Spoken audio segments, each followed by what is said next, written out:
느헤미야가 일으킨 종교 개혁, 그런 제목으로 말씀을 전합니다. 우리 옆에 계신 분들과 이렇게 인사하겠습니다. 항상 개혁합시다. 오늘이 종교개혁 507주년을 기념하는 종교개혁 기념주일입니다. 마르틴 루터가 95개의 반박문을 비텐베르크 그 대학 교회 정문에 내걸어서 시작한 1517년 10월 31일에 생겨진 그런 종교 개혁이고, 우리가 그날을 오늘 기억하고 기념하고, 그래서 또 오후에는 광화문에서 전 교단이 모여서 함께 예배하고 기도하는 그런 시간이 되겠습니다.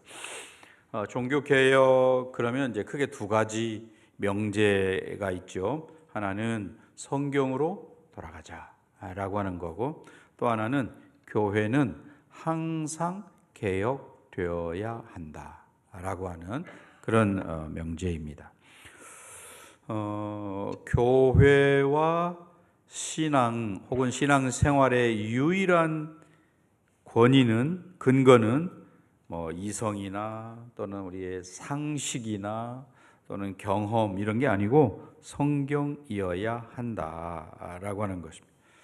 그러다 보니까 종교개혁이 한 1000여 년 내려오던 잘못된 것들을 개혁하는 그런 거였다면 그걸로 끝나는 게 아니고 계속해서 지금 오늘 우리에게 잘못된 이런 것들은 또 개혁되어야 하는 거죠.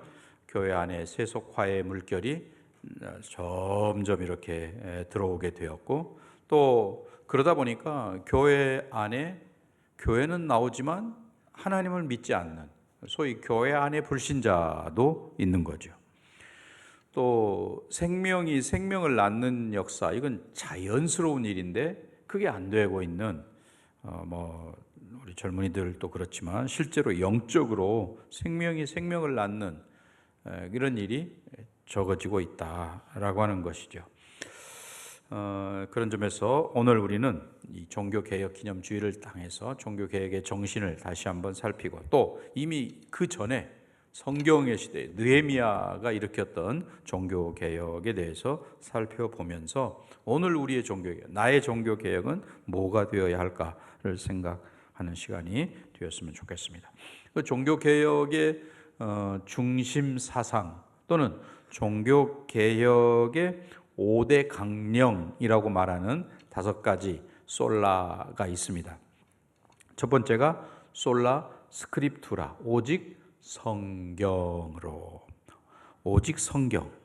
모든 권위가 성경에 있다. 교황이 말했다, 아니면 교회의 전통이 뭐다, 이런 게 중요한 게 아니고 성경이 뭐라고 말하느냐. 성경이 하나님의 감동으로 된 것이고, 그래서 성경은 사람을, 저와 여러분을, 죄인을 변화시키는 능력이 성경에 있는 거죠. 그래서 성경을 읽으면 복된 사람이 된다, 우리 이렇게 말합니다. 그럼 반대로 성경을 읽지 않으면 악한 사람이 될 수밖에 없는 거죠.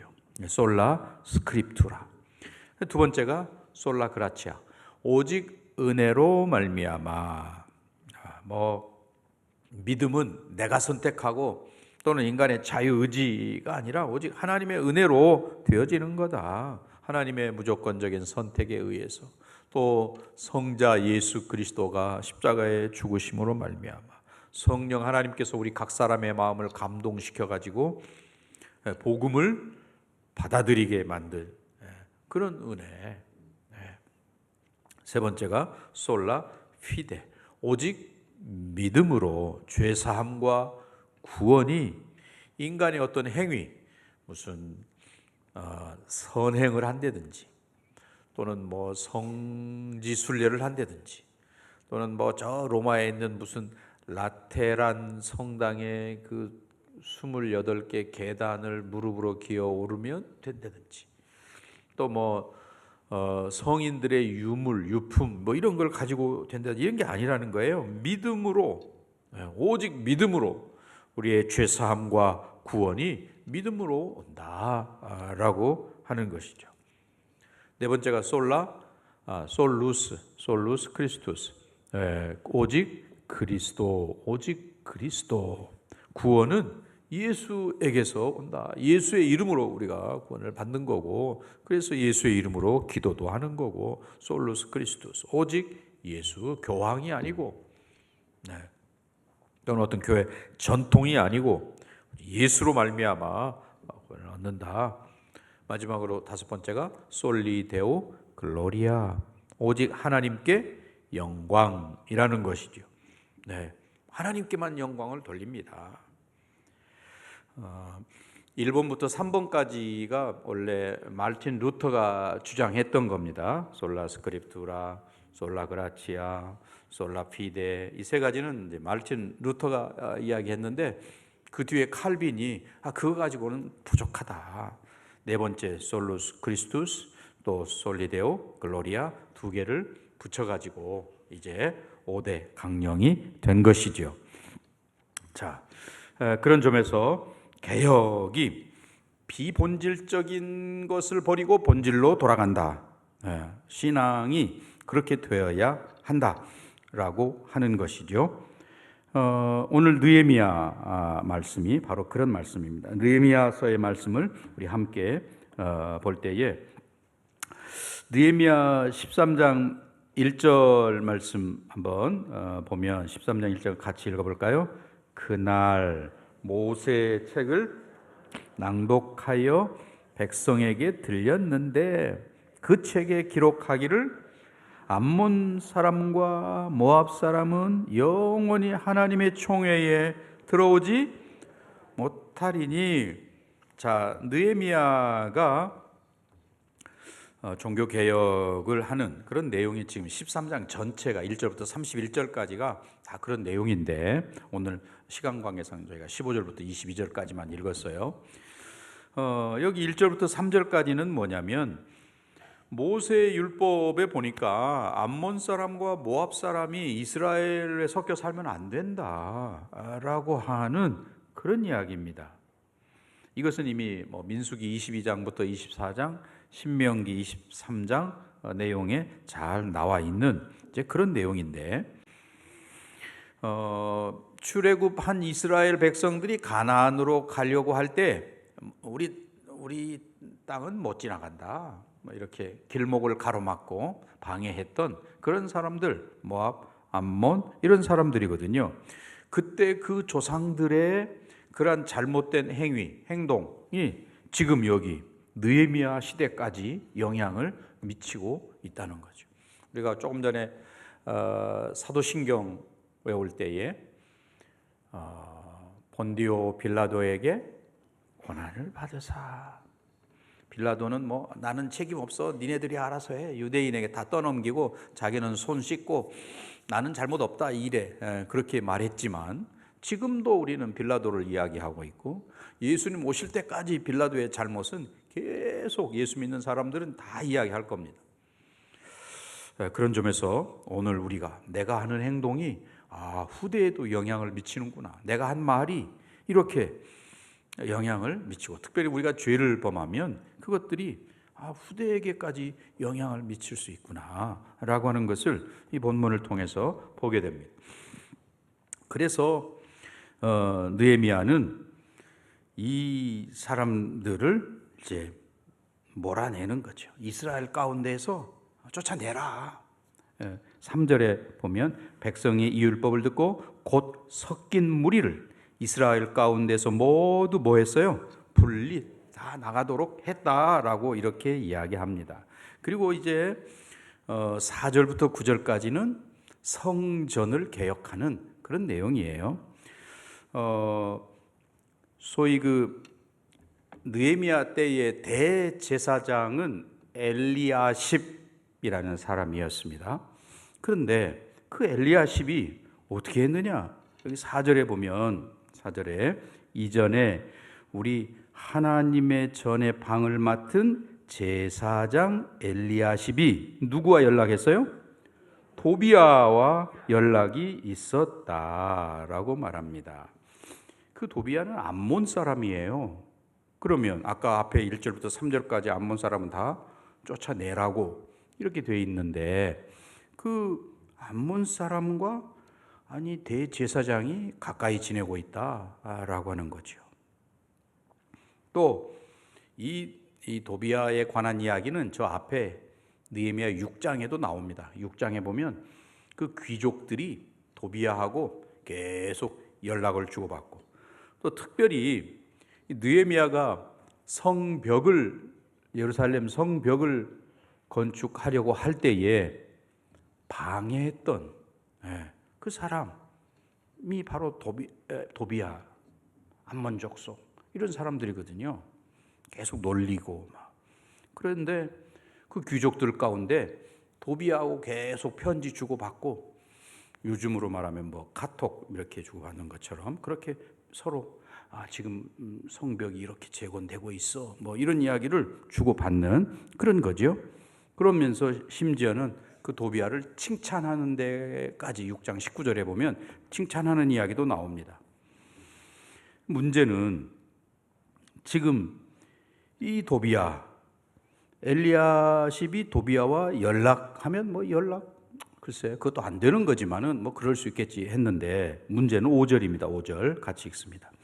도비아를 위하여 한 큰 방을 만들었으니 그 방은 원래 소재물과 유향과 그릇과 또 레위 사람들과 노래하는 자들과 문지기들에게 11조로 주는 곡물과 새 포도주와 기름과 또 제사장들에게 주는 거제물을 두는 곳, 바로 그런 곳에 누가 지금 있다는 거예요?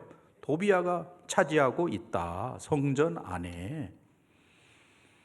암몬 사람, 이방 사람 같이 하면 안 되는 건 뭐 이미 알고 있는 사실인데, 여기는 한 걸음 더 들어가서 방까지 성전 안에 방까지 내주고 있다 라고 하는 이런 문제. 그래서 그 이야기를 듣고 느헤미야가, 자 7절 여러분이 읽고 제가 8절을 읽습니다. 시작. 예루살렘에 이르러서야 엘리야십이 도비아를 위하여 하나님의 전뜰에 앉으라. 내가 심히 근심하여 도비아의 세간을 어떻게 했어요? 방 밖으로 다 내어 던지고, 굉장히 화가 난 그런 모습이죠. 있을 수 없는 상식 밖의 그런 행동을 하고 있는 것에 대해서 분노하고 있다. 그렇게 성벽 건축하는 걸 반대했던 이방인이 성전 안에 버젓이 방을 차지하고 있는 것이다. 그래서 다 세간을 내쫓고 그 방 깨끗하게 정리하는 그런 모습을 본래 자리로 돌아가는 거죠. 그 방, 본래 목적대로 그 방을 하게 만들었다. 성전을 개혁하는 일. 그 다음에 10절부터 14절까지는 소위 그 레위인과 또 찬송하는, 노래하는 자들이라고 되어 있죠. 노래하는 자들과 이런 사람들을 개혁하는 그런 내용이 14절까지 나옵니다.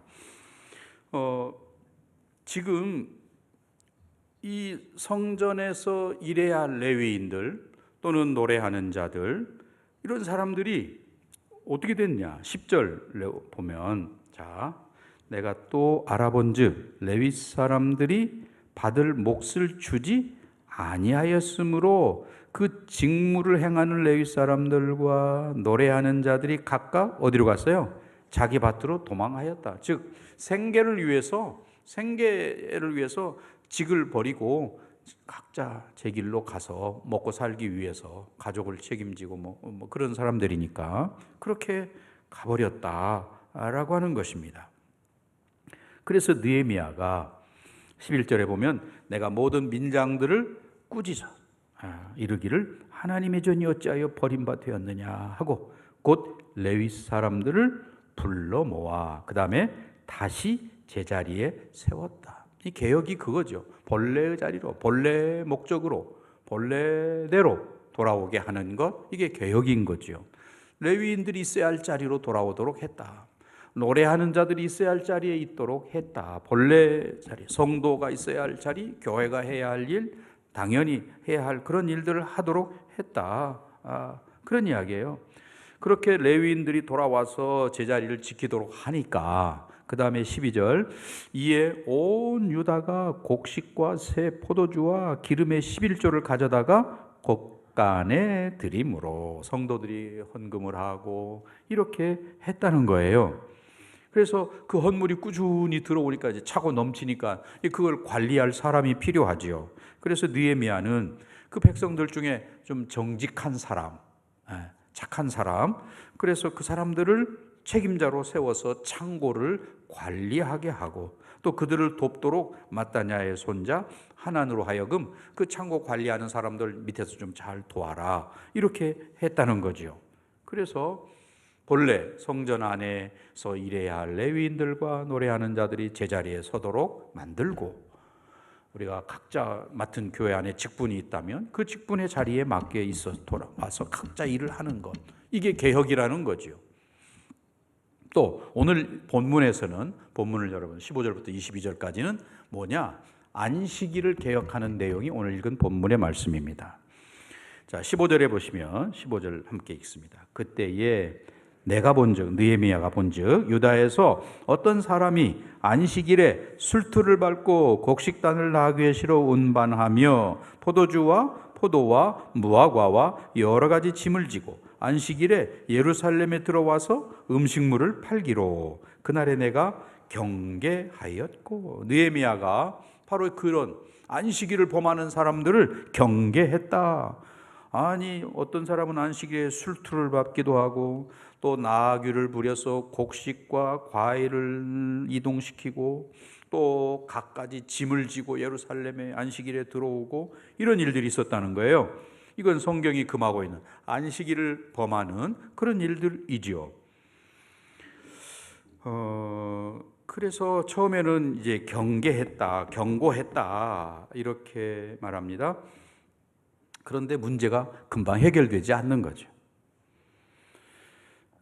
16절 보세요. 16절에 보면 뭐라고 되어 있습니까? 또 두로 사람이 예루살렘에 살며 물고기와 각양 물건을 가져다가 안식일에 예루살렘에서도 유다 자손에게 팔기로. 이방 사람들이죠. 이방인들이 예루살렘에서 물건을 파는데 그 물건을 사는 사람은 누구예요? 유대인들이죠. 안식일을 범하는 거지만은 유대인들은 우리가 물건을 파는 게 아니기 때문에 안식일을 범한 게 아니지, 뭐 필요해서 물건을 샀다 이렇게 변명하는 거거든요. 오늘날도 그 예루살렘에 이스라엘 사람들이 안식일은 지금도 토요일이잖아요. 토요일을 지키기 위해서 어떻게 하느냐? 팔레스타인 사람들을 고용해 가지고 팔레스타인 사람들이 안식일에 장사하게 하고 주인들은 이제 안식일을 지키는 거죠. 왜냐하면 팔레스타인 회교도들은 금요일 날 또 안식일로 지켜요, 그 사람들은. 그러니까 토요일은 이제 아니거든요. 이제 그런 것처럼 눈 가리고 아웅하는 거죠. 그런 모습들. 그래서 느헤미야가 그걸 알고, 아니 내가 경계했는데 계속해서 알고 17절, 내가 유다의 모든 귀인들을 어떻게 해요? 꾸짖어 그들에게 이르기를, 너희가 어찌하여 이 악을 행하여 안식일을 범하느냐? 이렇게 말하고 그 다음에 18절이 중요해요. 18절 같이 읽습니다. 너희 조상들이 이같이 행하지 아니하였느냐? 그래서 우리 하나님이 이 모든 재앙을 우리와 이 성읍에 내린 것이 아니냐? 그럼에도 불구하고 너희가 안식일을 범하여 진노가 이스라엘에게 더욱 심하게 임하도록 하는도다 하고, 지금 귀족들을 찾아가서 느헤미야가 야단을 치는데 내용은 뭐예요? 너희들 왜 정신 못 차려? 바벨론에 우리가 포로로 끌려갔다 돌아온 지가 지금 얼만데, 그리고 왜 우리가 바벨론에 끌려갔느냐? 안식일을 범하고 우상을 섬기고 하나님의 말씀을 어긴 것 때문에 우리가 그 바벨론에 끌려가서 70년 동안이나 종살이하고 이제 겨우 돌아와 있는데 또 안식일을 범하고 있어. 지금 이런 책망을 하고 있는 거죠. 그러면서 책망만 하는 게 아니고 구체적으로 방법을 제시하는데 19절도 같이 봅니다. 안식일 전 예루살렘 성문이 어두워질 때에 내가 성문을 닫고 안식일이 지나기 전에는 열지 말라 하고 나를 따르는 종자 몇을 성문마다 세워 안식일에는 아무 짐도 들어오지 못하게 하였으므로. 안식일에 성문을 아예, 그러니까 안식일 이제 전날 저녁 해 지고 난 다음부터 하루가 시작되니까 그 사람들은 해가 떨어지면 이제 성문을 닫아라 해가지고 닫고 안식일이 끝나는 때 비로소 성문을 열도록, 그러니까 안식일에는 아예 성문을 걸어 잠그는 그런 일을 하게 된 것이죠. 그런데 여전히 그렇게 함에도 불구하고 또 뭐 문제가 있어요. 20절, 장사꾼들과 각양 물건 파는 자들이 한두 번 예루살렘 어디예요? 성 밖에서 진치고 자고 있는 거예요. 왜 그럴까요? 물건을 팔기 위해서 그러는 거죠. 그래서 느헤미야가 21절에 보면 그들을 잡아들이겠다 이렇게 협박을 하고, 그래서 그들이 이제 장사꾼들이 완전히 사라지는 그런 일들이 있었습니다. 그래서 안식일을 거룩하게 오늘날로 말하면 주일을 거룩하게 지키도록 개혁을 했다. 주일을 주일답게 지키도록 하는 것, 이게 개혁이라는 거죠.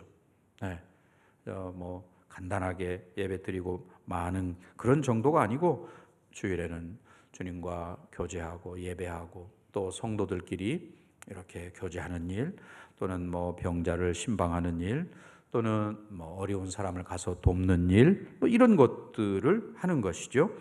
자, 그러면서 느헤미야가 또 그렇게 성문을 걸어 잠가라, 또는 뭐 밖에서 장사하려고 엿보는 사람들을 다 잡아들이겠다 쫓아내는 그 정도로 끝낸 게 아니고 또 있습니다. 22절 같이 읽습니다.